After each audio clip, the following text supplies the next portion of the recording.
Welcome to the Bend Don't Break podcast. I'm Aaron Schweitzer, your host, along with the region's most enterprising reporter, Laurel Bronze. This podcast is powered by The Source Weekly, Bend's locally owned newspaper. The podcast is generously supported by Worthy Brewing, putting education first, utilizing green technologies, and experimenting daily to brew the best damn beer in the Pacific Northwest. This allows them to tread lightly on the earth as possible, living out their mantra, Earth First, Beer Second. Our guest today is Ben Gordon. He is the new Executive Director for Central Oregon LandWatch, began June 1. BA in Anthropology from the University of Colorado Boulder, Central Oregon Field Organizer for the Oregon League of Conservation Voters. He was the Outreach Coordinator for Thousand Friends of Oregon, taught forest ecology at the Opal Creek Ancient Forest Center. Probably most interestingly on this list, conducted frog research for New Zealand's Department of Conservation. We'll touch on that. Through a hike, the Pacific Crest Trail, and most recently worked at the Oregon Natural Desert Association for the past 8 years. Ben, thanks for joining us. Thank you. It's great to be on with you. How is your transition from one local organization to the other going? It's going really well. It's certainly been a wild ride, to state the obvious, as a result of COVID times and trying to step into a new role and go through a transition with LandWatch's founding executive director, who just stepped down, Paul Dewey. He was great and gracious, as has been the rest of the staff and the board, and helping me to come up to speed in our remote digs for the time being. So not without its challenges, but it's been fully engrossing and I've enjoyed it immensely. What inspired you to pursue a role in environmental conservation and stewardship? It seems like you got into it pretty early. Yeah, good question. So I grew up in Maryland, suburban Maryland. My dad was a land use attorney growing up. And I was just always drawn to these little pockets of nature that we had in the suburbs. And from the time I was really small, whenever I had the opportunity, I would choose to seek out time kind of playing in the creeks and picking up frogs and snakes, and was just always really interested in the natural world. I mean, it wasn't until I was a student at the University of Colorado when I had the opportunity to attend a biodiversity conservation management seminar in New Zealand that my eyes really became open to natural resources as a career path.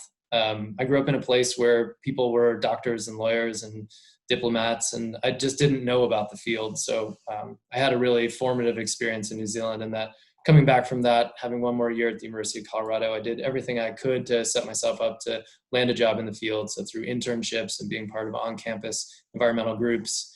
And that kind of just launched me into the career I've been on for the last 16 years and have loved every minute of. How long were you hanging out with the Kiwis and doing the frog research? I was kicking it with the Kiwis for 1 year. They were amazing. Frog research was part of that seminar that I was mentioning. And so I and about 20 other students from all over the States met in New Zealand. And then we jumped on this magic school bus and kind of hopped all over both islands in New Zealand, working with Department of Conservation, having access to parts of the country that were closed to the public where they're trying to rehab T&E species. Wow. And the kind of capstone project that each of us had to do came in the final month of that program. So mine was frog research on Leopelma archii, Archie's frog. It was a wild experience. I got to camp in this cloud forest, and between the hours of midnight and 4 a.m., I would go out to catch individual specimens. And I was trying to prove a theory that they each have a unique pattern on their upper lip. So I had to catch these tiny frogs like the size of our thumbs and get them on a pedestal so I could photograph them. And it turns out that the research question was answered in the affirmative, that they do all have a unique pattern on their upper lip. Huh. And that's what they've since Department of Conservation has been able to catalog them, and now they're able to detect the trend. It's an imperiled species because of a chytrid fungus that affects them systemically, but hoping that the research proves useful and we can save the species. Well, my son did a gap year in New Zealand. He wasn't as focused, it sounds like, as you were, but I was fortunate to get over there. It's an amazing country, and I just enjoyed it immensely.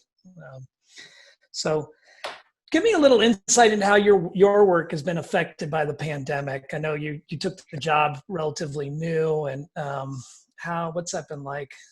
Mm-hmm. I'd say a couple things. Obviously, just in terms of the internal workings, the team structure, in a lot of ways, it's forced us to be better aligned. I think being new to the team, it's obvious that there's a lot of talent on the team, and everyone is sort of out doing the good work on behalf of the community that each person feels is necessary. And so in a lot of ways, there are a lot of sort of free agents working on programs in a disparate fashion. But as a result of COVID, the team now meets weekly, and I think there's a lot more synergy. So that's a real plus. Something else another way that COVID has affected the work, certain things and timelines that the organization was working on, toward, and within, they've been stretched indefinitely. So something we'll talk about later, the habitat conservation plan was something that LandWatch expected to be investing a lot of time and energy into during the summer. That has been pushed off until fall or winter, perhaps. And so timelines have been extended. And I think a benefit to me personally, coming in, joining a team now, and realizing that a lot of our best laid plans have to be retooled. We're kind of hitting pause and creating some new short-term work plans to get us through the end of the year, just recognizing that everything is different than we thought it would be at the beginning of the year. Yeah, I seem to remember in the last recession, there was a real pause in development, gave conservationists a lot of time to work a little bit more. There were more negotiations. I think some good work came out of that. And it was a nice period where you didn't hear all the jackhammers and construction that was the background for Ben in those pre-recession days. It's very similar now, although it hasn't slowed as much, surprisingly, as it had then. Yeah, and that's an astute observation. I think it is something that ties to the work. There was a momentary pause where LandWatch wasn't seeing as many development proposals come across the city and county's desk, but that was short-lived. And already, right. I think something that our communities are going to feel pretty profoundly is that anybody who was considering moving to Central Oregon for lifestyle choices and maybe was putting it off for some other time, people who have resources now, they're not going to put it off. Whether it's they're going to make the move whole cloth, or they want a second home here to know that if something like this, if this persists or something like this happens in the future, they have a place as desirable as Bend to retreat to. And one of the things that we keep hearing about the pandemic that kind of feeds into what we're talking about is the environmental benefits of the pandemic. Do you think that's a fairy tale, or is that real? Like, of course, I've seen the videos of panicking monkeys and rats in New Orleans and stuff, but beyond that. Yeah, it's a great question. And I think short term, we see some indications that if we change our patterns and our habits profoundly, they can have a lasting impact on, staving the dire effects of climate change, improving the outcome for imperiled wildlife species, even just improving the experience that wildlife have on a human-centric planet. So I think all that is true, but it really speaks more to whether as humans we're willing to make long-term changes, because if this goes on for a few months and then we go back to business as usual, I don't think it makes much of a difference. Yeah, I've also noticed, and this certainly popped up in the Skyline Forest area, that while, maybe in town, things are a little bit slower, certainly out in the mountains and out in these places that people may have felt were their own little, wilderness getaways here in Bend, they're overrun these days. Mm-hmm. More mountain bikers, more hikers. Are you hearing about that? Yeah, and one of the places I'm hearing it from are friends who own bike shops. Across the country, bike shops are doing better than they've ever done. There's been a run on, people still want to experience freedom. And I think, imagine being in a city where access to nature has been closed down, even to use Portland there was at least a couple of months there where their trails were just closed outright. And so people were going, what can I do? How can I get out and move my body, kind of check out for a little while? And bikes became one of those safe harbors. So That's certainly been the case. As an avid recreationist myself, I do ride the trails a lot, and I've certainly noticed increased congestion during this time of COVID. Yeah. Laurel, do you want to fire at some questions at Ben? Sure. Can you talk a little bit about Oregon's land use laws and how that intersects with what your organization does? Yeah, happily. So for listeners who aren't as familiar with the land use system as the devotees of LandWatch are, Oregon is unique in that since the early 70s, it has had in place this land use system that was ultimately designed by the likes of former Governor Tom McCall, visionaries like Henry Richmond. And back then, Oregon's economy hinged on agriculture and timber. And I mean, certainly agriculture is still a mainstay of the economy, timber a little bit less so than it used to be. But the vision was, how do we preserve these resource lands in perpetuity?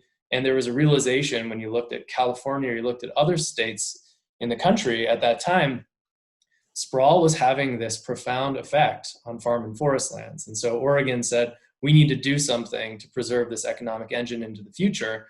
And as they started to design it, they realized, well, it also matters a lot to how people experience our state in terms of quality of life. And so Senate Bill 100 passed, and then there was an effort to define the goals of the program, of which there are 19 now. And they include things like public participation. So when there are proposed developments, especially big ones, there's an opportunity for the community to weigh in. How land use will affect wildlife habitat, another big one. That's another one of the goals. And so along those lines, LandWatch is sort of the regional guardian of that land use system, making sure that as considerations for conservation and development are being made, they are taking into account upholding the tenets of that land use system. Okay, on that end, tell us a little bit about what Deschutes County is working on right now in terms of trying to make it easier to develop farmland. Sure, there's a particular issue that Deschutes County is looking into right now. They refer to it as non-prime lands. It's not a definition that is a part of the land use system. It would be a new definition, but essentially trying to look at farm and forest lands, in particular farmlands that have a soil type of 1 through 6. 1 through 6, when the land use system was designed, were thought to be productive lands, and those were lands that should be kept for farming because they have the potential to actually allow people to derive a meaningful livelihood in agriculture. And so the exchange was tax breaks, but the designation on the land became exclusive farm use. And so Deschutes County is questioning whether some farms in particular areas of the county ought to have some leniency and be considered for other types of development that would run contrary to farming. And so through this inventory of non-prime lands, LandWatch's position is, well, the state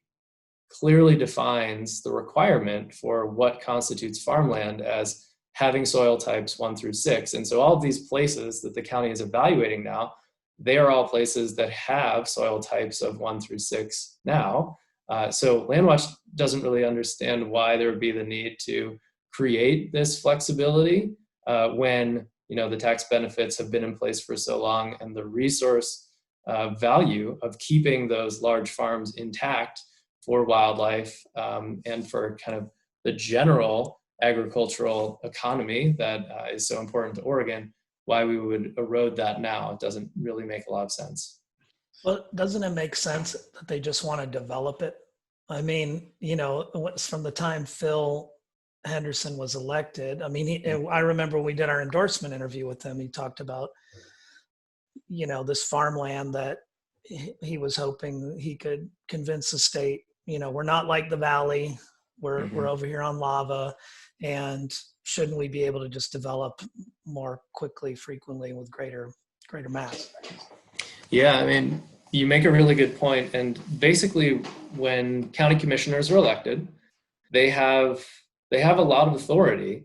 And fortunately, in Oregon, our hope is the county commissioners will have the wherewithal to make decisions that are consistent with the land use system. However, when they don't, organizations like LandWatch, if attempts to convince the county to uphold the land use system fail, the state has the Land Use Board of Appeals. And so LandWatch can appeal the issues to LUBA and ask them to take another look. And LUBA can overturn a decision that a county court makes. So it's really important to have those safeguards. Yeah, I think LUBA's getting pretty familiar with our county with regard to marijuana laws, and the track record right now is it's costing a lot of money, the county taxpayers a lot of money for a lot of failed LUBA appeals. Mm-hmm. I think I'm fairly accurate on that. Laurel, you know more about those. You're accurate, yeah. Okay, yeah. Ben, let's talk specifically about the work around Thornburg. I know Thornburg had been something that LandWatch had litigated in the past, and it appears to be the resort that keeps on coming back. Is it, you guys it's back on the table now for development? What's your role in speaking about that resort? Mm-hmm. Yeah, so Thornburg has sort of been around for 10 plus years, and the developers continue to bring forward these proposals for development there.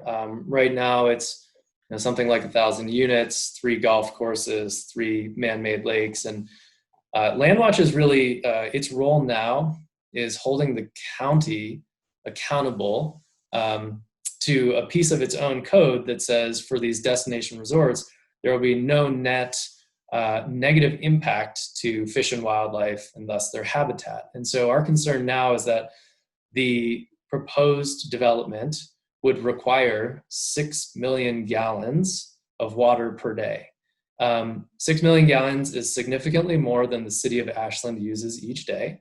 And that water would be coming from a deep well from an aquifer that feeds Wychutes Creek. So it's cold water, there's sensitive fish there.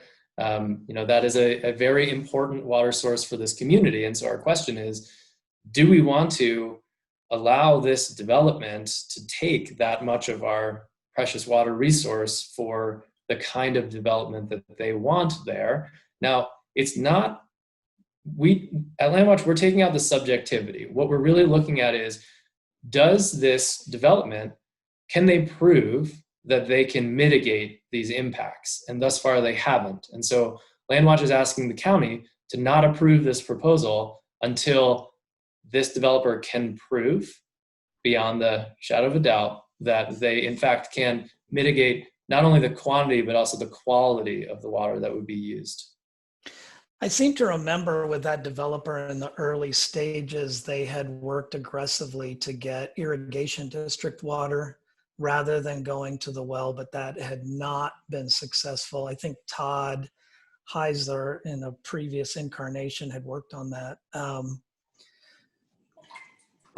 I had not heard that they were now 100% going down into the aquifer for their needs. And that's where that development sits right now. I'm not certain if it's 100%. I know it's a lot of it. And more to the point, how they're proposing to mitigate is sort of this, at least now, it's a pretty opaque strategy that takes water from one farmer who's going to wrest water rights in one place and another. And so it is not a very clean, well-articulated strategy, which leaves LandWatch very skeptical. And so until we can see it presented in a cogent way that is clear, we're asking the county to say no to this one. Okay. Tell us a little bit about the work that you're doing right now on the Deschutes with U.S. Fish and Wildlife and trying to get to minimum flows. Sure. So the current opportunity is called the Habitat Conservation Plan, and essentially the irrigation districts are proposing some conservation measures to Oregon Fish and Wildlife Service, and Fish and Wildlife Service they're taking into account what the irrigators are proposing to do to essentially have enough water for farmers and for other human uses, but also ensure that the river gets what it needs to sustain healthy populations of fish. Obviously, the spotted frog is a big issue in Central Oregon now too, so taking into account impacts of drawing down on water resources and how that affects habitat for fish and wildlife. So LandWatch got involved because we see this as what we describe as a once-in-a-lifetime opportunity, because once this plan goes into effect, it is in place for 30 years, and it actually provides some accountability. So where the irrigators go in saying, this is how we are asking Fish and Wildlife Service to hold us accountable, it's important that the standards that Fish and Wildlife Service decides on and agrees to are rigorous enough that there's enough water that stays in stream year-round to sustain those fish and frog populations, while also giving irrigators and the community the water that we all need. And so that's kind of at stake right now. And on first blush, the initial proposal is not strong enough to sustain those in-stream needs of the river. And so we were expecting feedback from Fish and Wildlife Service this summer, but that's being pushed off to the winter. So in the meantime, we're still hoping to see the final product from Fish and Wildlife Service reflect a greater minimum flow in the river year-round. Ben, right now, isn't the irrigation districts, they don't have a mandated amount of water that they have to keep in the river. Is that correct? So I will, let me frame this by saying that the water issues are not my strong suit, though I'm loving learning, coming up to speed on that. However, I will say that anyone you talk to who is an expert in water law and on water issues, they will all describe the complexities of the system and how there are so many confusions about what is and what isn't allowed. Some of the irrigation districts in particular, they enforce a kind of use it or lose it water right. And so you've got farmers who are they're flooding their properties because if they don't consume the water that they have a right for in a required duration of time, they risk losing it. Right. Obviously. Well, I can sympathize with you because every time we write an article on some kind of water issue, we get 3 or 4 people who are eager to correct us on what minutia we got mistakes on. And it seems like a no-win scenario when you wade in there. Yeah, I mean, and it is. It's incredibly complex. It seems like there has to be a better way. And I hope that sort of the forces at play can come together and find a solution that allows Central Oregon, to have the water necessary for all of our different uses. Because to me, it seems like there's a discussion about allocation and how it is conserved that should result in enough to go around.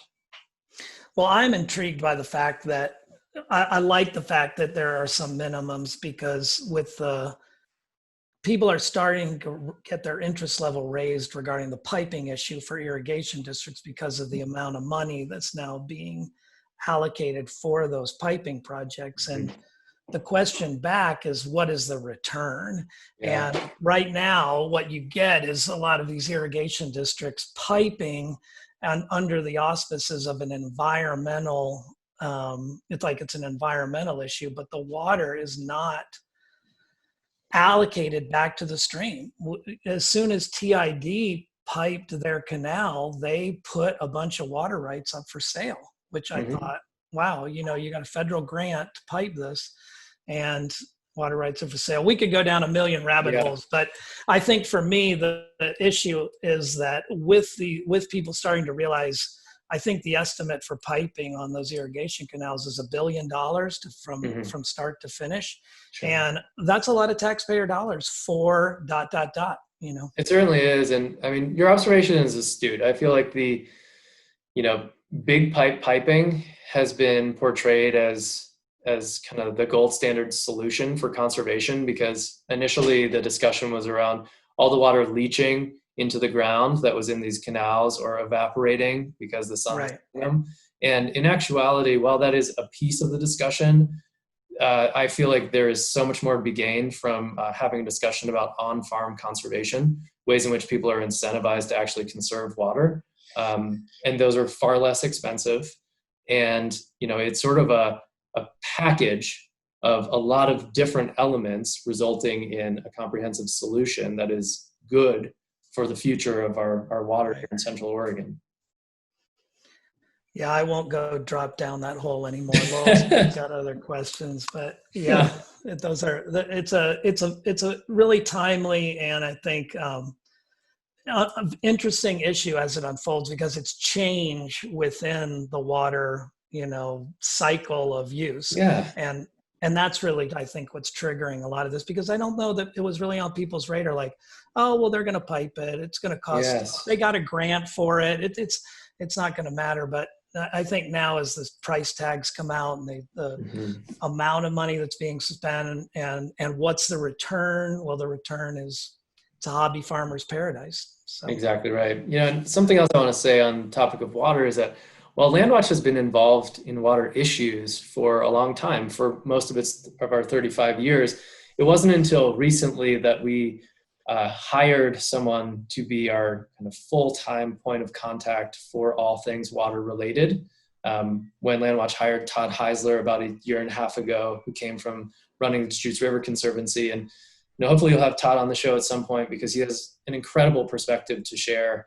But ultimately, there are other water-specific organizations in Central Oregon, and their role is to kind of play in collaboratives. And so, you've got irrigation district staff on the boards of these organizations, and it's pretty easy to see that collaborating, while that is very important, that's not the only role of the conservation community here in Central Oregon. And so having Todd on the LandWatch team allows LandWatch to take a similar tack to the way that it has approached the land use system when it comes to water, which is being a watchdog and advocating for some of these outcomes that are they're perhaps a little more contentious than a collaborative oriented organization would be willing to take. And so LandWatch, we feel very strongly that solving some of these huge water conundrums is at the heart of ways that LandWatch can best support our communities. So we're grateful to be kind of wading into this, though we know it is very challenging work, and we're grateful to have Todd working on it with us. Well, that's a good segue into another aspect. Laurel and I were talking about this before the interview, and that LandWatch has always been very lawyerly, willing to go to court, willing to hold a lot of these developments to a legal standard. And certainly in this water area, as you're mentioning, there does seem to me to need both. You want collaborative organizations, that's great, but you also want other organizations that are going to be really a watchdog, as you said, where you're keeping an eye on, are these people conforming to the agreements that they struck, possibly with the collaborative groups over here on the right. And maybe now somebody got elected and thinks that farmland should now be put to development. And is that the best use of that land for all the state, not just the people who live here? So maybe you could speak a little more to LandWatch's role past and also now as the new executive director, as you see yourself moving forward. I think that's something people are keen on. Sure, happily. Well, I think it would be helpful to know that when I was interviewing for the job and I was talking to the board, I started my interview by saying, if LandWatch feels it needs an attorney to be its executive director, then I'm not the person for that job. I'm not a trained attorney. However, I recognize the importance of litigation as a tool when civil conversations are not enough. And where I come from, my background has been in conservation, but most of it has been in community organizing. And so I've worked on wilderness campaigns in very conservative communities. As you can well imagine, wilderness is not a welcomed topic at a lot of dinner tables. Sure. In, say, Wheeler County. And so over my time in conservation and kind of forming my own philosophy about how an organization like LandWatch could be most effective, I feel it is very strong. It is very important to have exploratory conversations with people in particular whom we may not see eye to eye with, to learn as much as possible about, what is important, because maybe that shapes our own thinking. But at a certain point, there are kind of bottom line values that LandWatch exists to uphold for our community, our stakeholders, our supporters. And we have a finite amount of tools to do that work with. I recognize how contentious lawsuits can be, but I also recognize how effective they are. And so my personal philosophy is try to have a civil conversation, try to find a middle ground solution. And if we're not able to, accept that it is not personal, but because of the circumstance we find ourselves in, LandWatch is uniquely positioned with 2 attorneys on staff to, take the issues to court when necessary, when the stakes are too high and the issues are too important to, just kind of sit by and let something bad happen to our community. So obviously we hope not to use litigation, but we recognize that it is a very effective tool. Great. Laurel, we're running out of time, I know. Do you have? Yeah, this is probably the last question. If you could just briefly talk about what you're doing in the Bend Central District, and it seems to be kind of a shift away from what you've done in the past to like a urban infill project. Sure. Yeah, so the Bend Central District is really exciting for us. And back to the earlier question, LandWatch does have a reputation in the history of being a litigious organization. But something that LandWatch has also been good about is engaging the community in proactive campaigns. When we think about the Bend Central District, going back a few years to when the urban growth boundary was last expanded, that LandWatch's work resulted in a reduction in potential sprawl for Bend by 70%. That's a big deal. That was a lot of community participation. So moving forward with that work and trying to, promote housing choices, livability, transportation options, try to make our community within our urban growth boundary and our city as livable as possible. The Bend Central District is the heart of Bend, and it is, I would say, put it mildly, it is underutilized for what its full potential could be. There is, not that this will be its fate, but it has the potential to house as many as 10,000 people. Right now, I think it's in the low hundreds. So Ben saw that as an opportunity to engage the community in a dialogue about what do we want this to become, because it could be really profound for shaping the future of our community. And so LandWatch has sort of been at the fore of forming a really great collaborative that has helped to articulate what the community wants for the Bend Central District. And so now the City Council, Bend City Council, is making some decisions about kind of its fate, I guess. Right, we've got up for consideration approval of an urban renewal district, and then tax incremental financing, which would define how different types of projects would be funded in the future. So there's some really exciting stuff happening there. Obviously, it's something that is going to be happening for the next 30 years, but right now we're sort of shaping the foundation at the city level of what that Bend Central District will become. And LandWatch is very grateful to play a part in that. I think the thing we're most interested in is making sure that the Sky Bridge happens. Every discussion, if it's not about the Sky Bridge, I kind of just glaze over. Like, I think you should join the Visionaries Board and start laughing at. I'm pretty one-dimensional. I have one vision: just make sure the Sky Bridge goes over the railroad tracks. Well, I will communicate that to Moe Newbold, our urban planning. Great. Well, Ben, we have a couple minutes left. Anything we skipped over that you'd like to mention or comment on?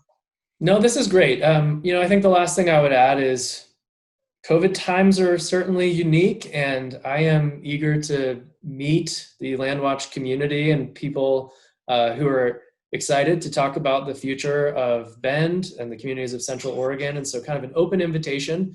If anybody wants to reach out to have a conversation with me, I would welcome that. You can find my contact information on LandWatch's website, www.colw.org. Thanks, Ben. We really appreciate it. This has been the Bend Don't Break podcast.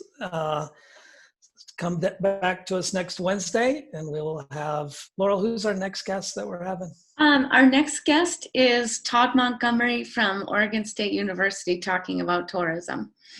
Oh, perfect. Okay, thanks, Ben. Appreciate it. Thank you.